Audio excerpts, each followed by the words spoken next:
Dan Miller from AT&T. Please welcome Dan.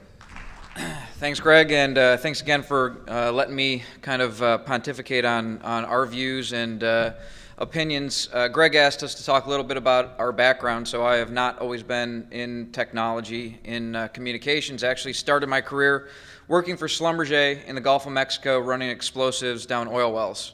So it was a choice for me to limit that career span, and moved into specialty chemical process engineer for Nalco, doing process improvements for Dow and Union Carbide, and then moved into Honeywell, where I was in a product launch position with automation and control solutions, not related to industrial, related to more commercial institutional.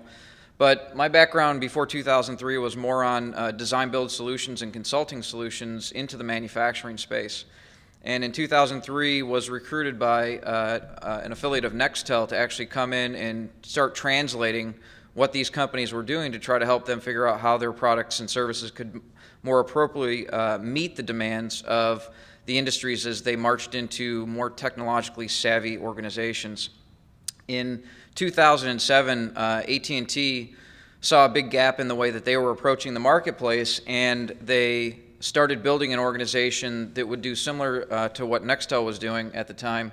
And they built an organization of industry solutions experts that we cultivated and recruited out of manufacturers or significant suppliers to manufacturers and other industries to actually bring different perspective to our engagements with our customers.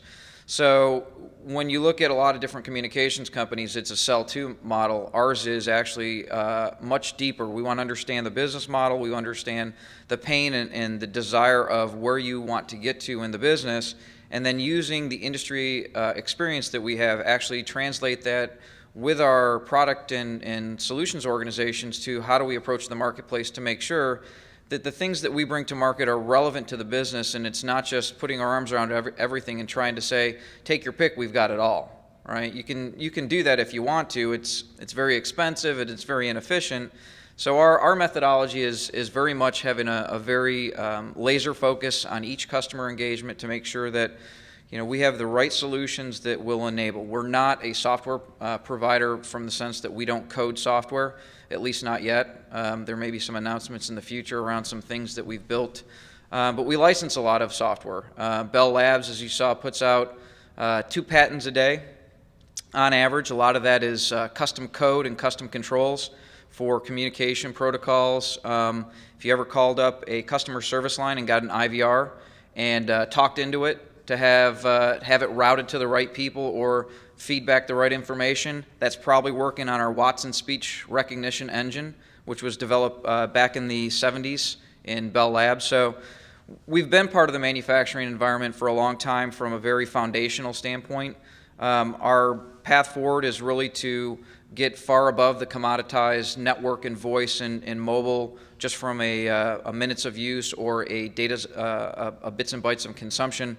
And so we're really partnering with a lot of different innovative solution providers in machine-to-machine, in mobile applications, to really bring a different experience to our customers. And I think one thing that we're hearing back from companies like y'all is it's got to be easier to buy this. Machine-to-machine is a perfect example that 5 years ago everyone said connecting our devices is the right way to go. We haven't seen the mass adoption because it's very hard to do it. And so through the solutions and the partnerships that we've established, it's becoming much easier. So, I think I'll leave you with technology from our standpoint is an absolute must-have, whether it's mobility, machine-to-machine, collaboration, communication. It helps businesses innovate and move with the market faster.